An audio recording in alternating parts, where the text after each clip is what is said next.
Welcome to Founder Stories with Mona Juneja. This is the podcast you'll wish you found sooner. In each episode, I talk to founders who left their 9 to 5 to build their own business. They share mistakes, late nights, and the moments they almost gave up. If you have been thinking of starting something, these stories will give you the push you need. So let's get started. Hi, Tyler. Welcome to the Founder Stories podcast. It's my pleasure to have you with us. So I'm glad to be here. Thanks for having me, Mona. Great. It'll be great to get started with your introduction, who you are, what do you do, and where you're from. Yeah, so my name's Tyler Clark. I'm the CEO and co-founder of Zawadi Solutions. I am from Utah in the United States. And yeah, I think that answered all three of your questions. Yes, Yes, it does. okay, Yeah, yeah, yeah. great. So, Tyler, through the means of this podcast, we encourage people to leave their 9 to 5 job if they want to and then start something of their own. So, you're a great guest because you had a 9 to 5 job and you took that leap of faith and started your own business. So, can we touch upon a little about what were you doing before and how did you make that transition? Yeah, so I was a consultant for FedEx. I worked a lot in fracking and logistics and different areas like that. And it was a stable job. And it was, it paid well. It provided a good life for me and my family. But I think like a lot of your listeners, I always had this itch. Even that time that I was a consultant, I was running a fairly large nonprofit that I'd started on the side where we were building libraries throughout Africa and Nepal and Latin America. And I had a team of 12 of people that were going through midlife crises, which I guess I was about to, that quit their six-figure jobs to come work for this nonprofit for peanuts. And I was surrounded by just these people that were enthused and like moving the ball forward and helping these kids around the world. And they were all full in it. And I was running it and I wasn't in it. And I was like, man, what am I doing? I want to quit, but I never felt good about it, or I never had the courage. That's probably the best way to do it. I didn't have the courage to do it. And then finally, that nonprofit led to a for-profit, which was helping camp refugees get jobs. And at that point, it's like, you know what the heck? Let's do it. So I quit my job. I did it full time. I remember how scary that was to talk to my boss, who was a really good friend, and just to be like, hey, I'm doing it. And it was funny because he was actually like, good, finally, right? Because he knew where my heart was, and it's coming up on 2 years, and it's been amazing. That's amazing. That's incredible. So, Tyler, you're saying that you were working as a consultant in FedEx, and that's when you started building libraries in Nepal, Africa, and Latin America. So, were these like physical libraries, and where were these libraries actually built? They were physical libraries. We really focused on bringing internet. So we had partnerships with a company called Viasat. They're a direct competitor with Starlink. So we'd bring satellite, we'd bring computers and books.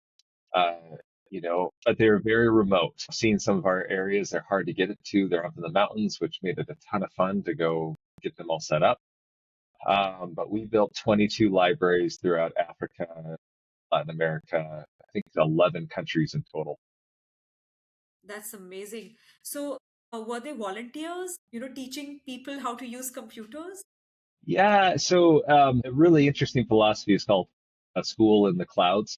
And basically, the idea is kids are naturally curious, and kids will teach themselves a lot faster than teachers will teach them on many subjects. They still need a guide. It's an interesting philosophy. So we would come in, we would always hire a full-time librarian in the area just to make sure the books were always prepared. We would teach the librarian mostly on these philosophies.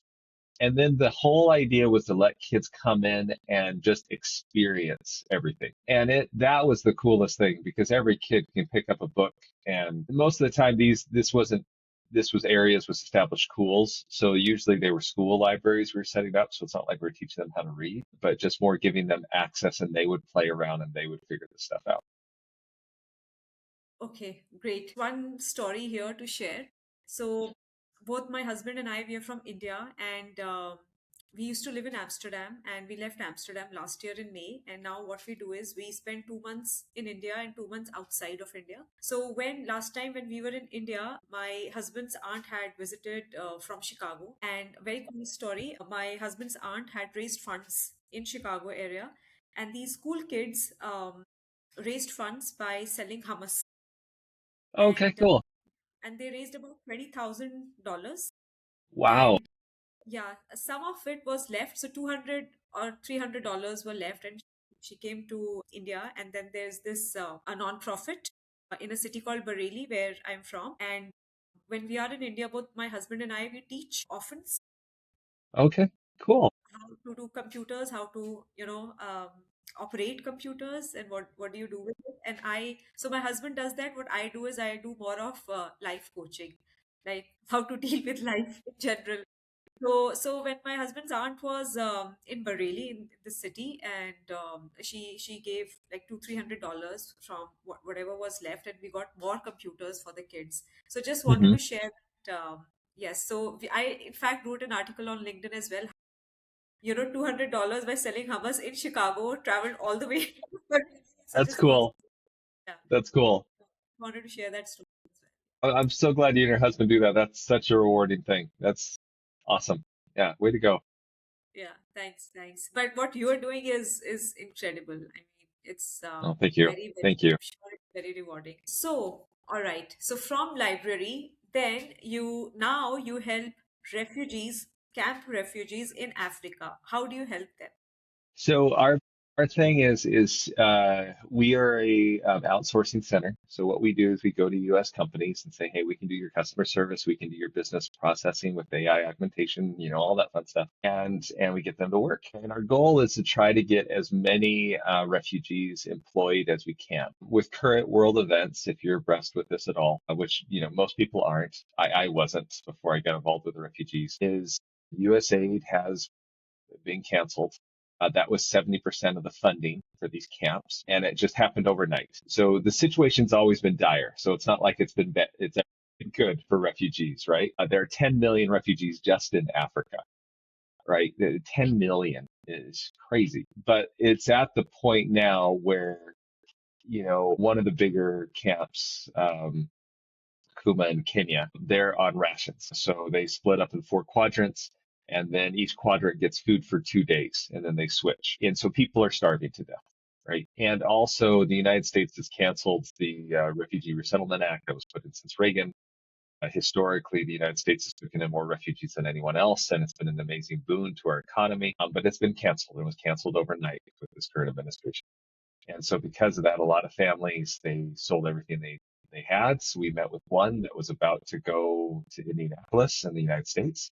So excited, beautiful family, amazingly intelligent individuals that would have been a great contribution. And they got turned away at the airport. It was devastating for them. They just said, sorry, you have to go back. You can't come. And they had all their paperwork. They had been vetted for 10 years. 10 years. Um, Sad. so the situation's pretty intense. So what we're trying to do is provide them a sustainable job opportunity so that way they can provide for themselves. Because the refugee camps they're more like cities. Like our camp, which is a smaller one, is about 70,000 people within like, gosh, a 3 mile by 3 mile radius. So it's as densely populated as parts of Manhattan, right? And it's a city with an economy, and businesses come, they go, right? And so what we do is providing jobs. That money goes in, and our philosophy is we always want to pay the refugees enough so that way they get enough money that they can invest and start their own businesses, and also make sure we're not working 80 hours a week. They're working 40 hours a week, so that way they have time to invest in their companies. And most of we call them agents instead of refugees, because refugees is a temporary status, right? And most of them have businesses on the side. They import rice from different parts of the country, then they sell it in the camp. They have their own consulting agencies, like different things like that, so they can start the economy. And our goal is if we can get up to 1,000 refugees hired, we got a long way to go. Right now we're at about 35, but if we can get up to 1,000, then it forms its own economy. And with its own economy, a lot of their problems will solve itself by basically forming like their own refugee nation. At that point, what they all want more than anything is to become citizens of some country, which gives them certain securities and rights. And they would do anything to become citizens of Malawi, right? Instead of being a person with no country. And once there's enough money in the camp, then governments are going to want to tax that. And the only way they can tax that is for these people to become citizens, right? And so that's our goal and our hope is to infuse enough sustainable value generating income coming into the camp that these problems of hunger, of destitution, of, insecurity will solve itself because now you have a flourishing economy. Great. So, Tyler, do you get to visit these camps? I do. We go probably about 2 times a year. I'll go if I can take a member of my family, but I've traveled so much, I'm kind of done. But I love the camp and I love the people there. And so it's my favorite place to go visit.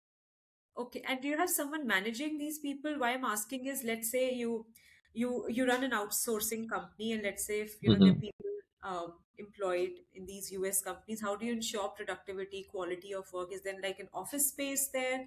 Who provides them the Yep. laptops, etc.? We have a whole facility. We have our whole work hub, whatever you want to call it. Uh, and so they come, and that way we have firewalls, we have teams, we have team leaders, we have a hub director, we have a customer excellence manager, all refugees, right? One important thing to also know about the camp is a lot of these individuals are highly educated.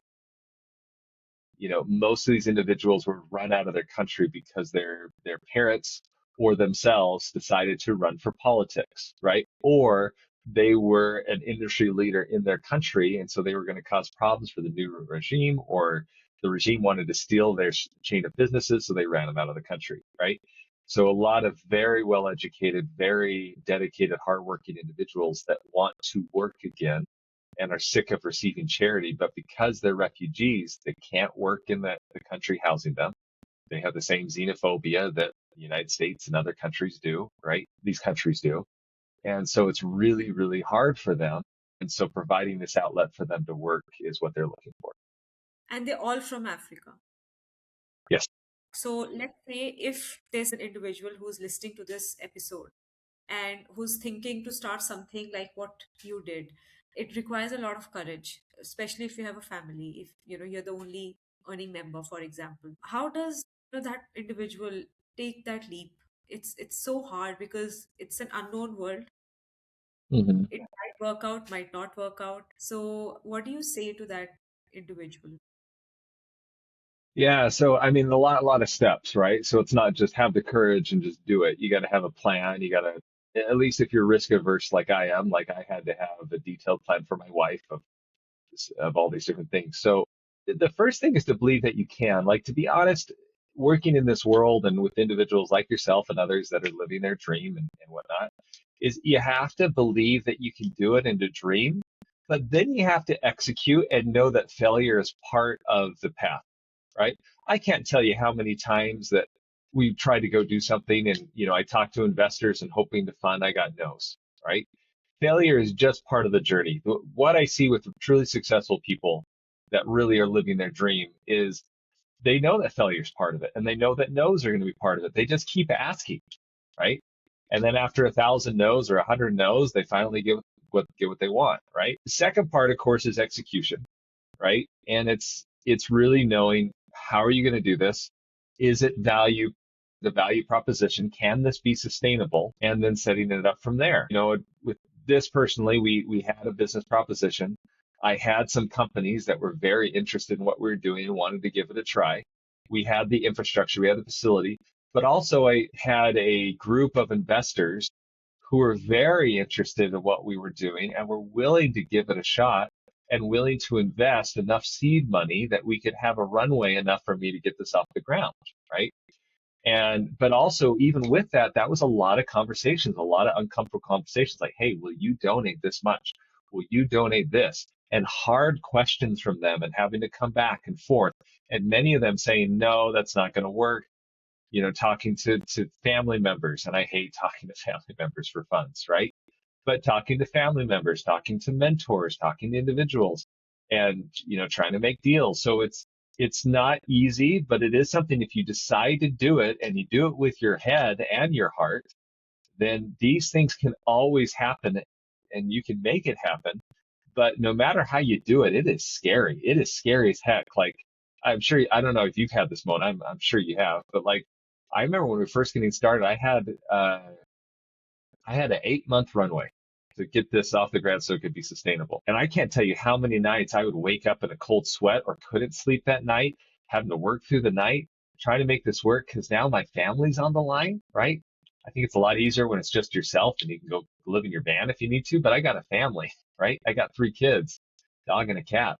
And the idea of like, oh my gosh, this is not going well, it's scary. But then the thing is after you make that jump, it's like you have to make it work. So you're in a cold sweat, you wake up, you don't know how you're going to do it. It looks impossible. You're like, well, I got to make it work. And somehow you find a way. Somehow you find a way. But that's after extreme stress and fear and all that stuff. And it still goes on to this day, not as much, luckily. But that first year is killer. Oh my gosh, it sucks. Yes, You, yeah, yeah. No, no, go yep. ahead. Oh no, that's it. That's it.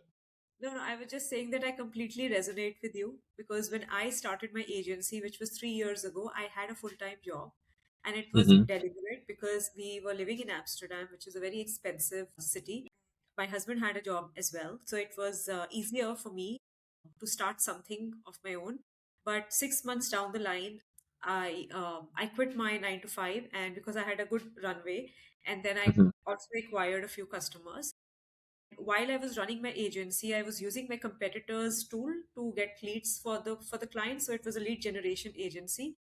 And the idea of Bear Connect was born in May of 2024. And my first year of building Bear Connect has been the most difficult thing I've ever done in life. It was so stressful because it was my conscious decision to not have a co-founder, also to be bootstrapped.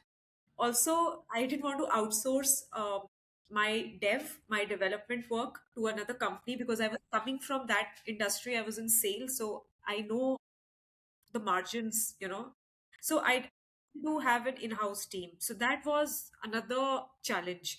And then a lot of people came in, they took my money, vanished. I hired people on Upwork. So a lot of bad experiences. Then finally I found a good team and they have been with me till now.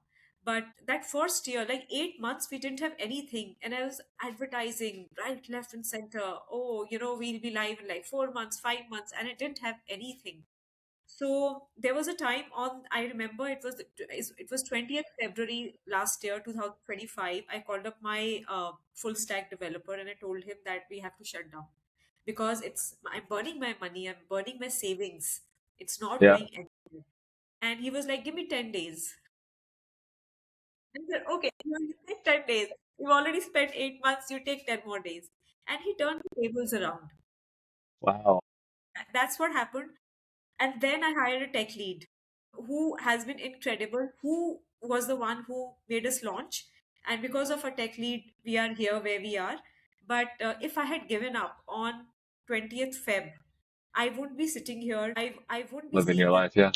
Yes, I may still be traveling because my husband and I dreamt of traveling full time 10 years ago, and we have been doing that since May of last year. I would still be doing the same thing, what I'm doing right now, but under constraints, under budget limitations. It would be more like not, I mean, traveling, but not really, doing what you want, like going for massages, going to your favorite restaurants, doing Yeah. stuff what you really want to do. Yeah. So I completely resonate with you. You have to see failures. There were teary nights. There were nights when, I was like, no, I can't do this. It's just, I'm done.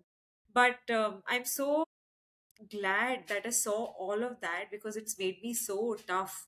Now anything can come to me and I can take it. Like any Yeah. bad thing, I can Yeah. take it. So it just made me very strong, very, very strong. So just wanted to share that story. Oh, thanks for sharing that, Mona. That's awesome. That's awesome. The funny thing is, like everyone that's in our place, they all have a story like that. You know what I mean? like all like that. Give me 10 days. That's an amazing story. But it's true. Like everyone has that story, and it's just something you have to live through. And that's the thing is so many people that don't make that jump, or they think it's all rosy. Like anyone that tells you like, oh yeah, quit your job, we'll get you up in 6 months. This will be easy. Like life coach like that. It's a bunch of bogus. Like it's a bunch of malarkey. Like it's not true. But it doesn't mean you can't do it. It just means you're going to have experiences like that where I'm sure to come to that decision to tell your full stack was the most agonizing, painful decision you had to make, right? Yes, yes, And and that's hard. And I've been there. I've been there where I'm just like I'm talking to my wife and like I don't know if this is going to work. I think I should call my old boss and see if I can get my job back because oh my gosh, we only got like 2 months of runway left, right? And it's scary as heck, but that's part of the journey. And if you can push through it and find a way, and there's usually always a way or things that can happen, and there is a bit of luck involved, right? Like that full stack developer to say that was a lot of luck, right? Or, for example, with me, I had a company come out of the blue and we thought we were dead and say, hey, we like what you're doing. We're like, what? Right? yes. Gave us the funds that then we could continue on, which shouldn't give us. We did the work for them. But it was a string of miracles that just keep happening. Exactly, a string of miracles, and that's what exactly happened. So once my full stack developer said he can do it, he did it, but we were not ready for launch. We were just one obstacle had moved, but then another one came, and for that, this person wasn't ready. But anyway, so how I found my tech lead was he used to like my comments, my post on LinkedIn. So he used to like, and I was like, "Who's this guy? Who's this person?" And then ended up speaking with him, and that's how the conversation. All my team members, they are miracles. I don't know how they've come to me until date. Today I spoke with two sisters and they were like, "We would like to work for you." I said, "I am right now. We need to. It's okay. We need to gain experience. We just want to, do lead generation for you. We need to get you more lead." I don't know how these things happen, but they just happen. That's awesome. Yeah, that's awesome, Moni. Yeah, it's what I always believe, like whether you believe in a higher power of the universe, like when you put yourself out there with desire at heart, and everything, like, and you're willing to do the work and get shut down and keep coming back, like miracles happen. And some Exactly. things that you make happen, some things you have to look back and you're like, wow. But my favorite quote from a good friend, a mentor, is he built an amazing company out in the Midwest. He was a CEO of a company, left it, started a company, and he would always, it was a rousing success, but he always say how lucky he was. And one of his customers say, yeah, you can be lucky, but in order to get hit by the lucky bus, you have to be out in the street, right?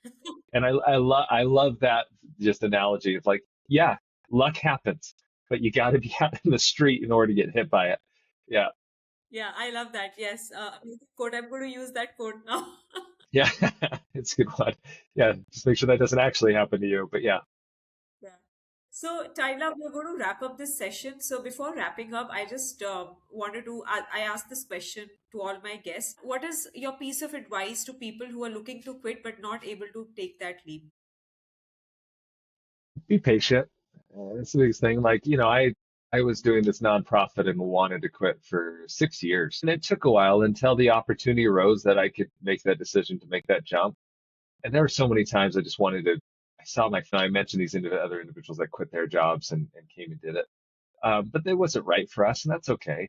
My wife is more risk averse than I am, but she's also more dedicated and more disciplined than I am. And I needed something that worked for my whole family. And make sure, I guess my advice, if you are married and you do have a family and kids, is make a decision that works for your whole family, and make sure you make a decision that works for you and your wife. Like, even though this life is great, it's not worth my relationship with my wife, right? I love my wife.